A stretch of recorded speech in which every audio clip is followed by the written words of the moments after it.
Good evening. Today, we will be covering the post-market analysis dated the 17th of October 2022. Indian equity markets rose today after opening on a negative note. Nifty opened gap down around 17,144 and managed to make a day high of 17,328. After that, the markets showed rebound and went up. At the time of close, Nifty managed to close above 17,300, which is a good sign. Similarly, Sensex climbed up almost 491 points to give a closing of 58,411. Talking about sectors, most of the sectors ended in green, with Nifty PSU Bank emerging as top-performing sector. Now, talking about the three stocks that have managed to be in gainers list today are SBI, Bajaj Finserv and Axis Bank. Out of these, two are from banking sector. Almost every banking stock showed positive signs today. Reason for this spurt in banking is above expectation results of HDFC Bank. Top three stocks mentioned above rose by 3.03%, 2.10% and 2% respectively. On the other hand, we will talk about those three stocks which ended as top losers.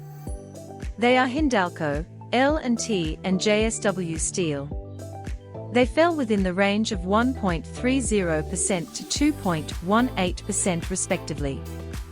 In terms of today's corporate news, we have the following developments. Biocon Biologics on Monday said it has inked an out-licensing agreement with Yoshindo Incorporation to commercialize its two biosimilar assets in the Japanese market. Biocon Biologics, a unit of Biocon, will receive an upfront license fee as well as additional payments on the achievement of certain development milestones over the next few years. Adani Enterprises Limited informed the stock exchange on October 15th that it has signed a binding term sheet in relation to the acquisition of a 100% stake in Sibia Analytics and Consulting Services Private Limited. In August this year, Adani Enterprises crossed 3 trillion rupees market capitalization, becoming the fourth group firm to achieve this milestone after stocks surged over 57% during the time. Reliance Industrial Infrastructure Limited net profit in the second quarter of the financial year 2022 to 2023 came in at 2.26 rupees crore, the company said on October 15th. The company reported a net profit of 2.55 rupees crore in the year-ago period. The total income in the quarter ended September 30, 2022 stood at 2,120 rupees crore, 0.2% up from 2,116.23 rupees crore in the year-ago period. The National Company Law Tribunal has given its nod for holding a shareholders' meeting for obtaining approval for the proposed merger of HDFC with HDFC Bank.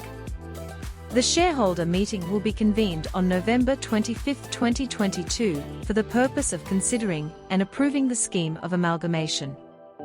An exciting announcement for the borrowers ahead of the festive season has been made by the public sector lender Bank of Maharashtra regarding a reduction in interest rates on its personal and home loans.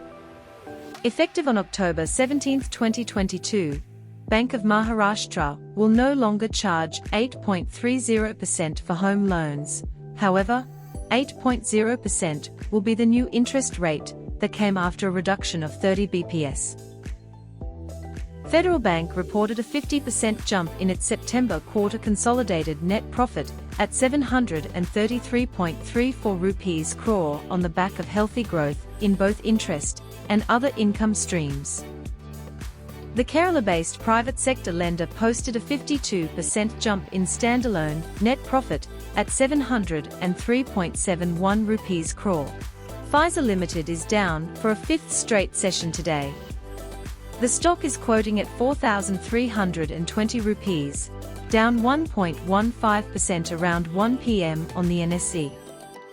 Pfizer Limited has added around 5.11% in last 1 month. The volume in the stock stood at 5,694 shares today, compared to the daily average of 34,193 shares in last 1 month.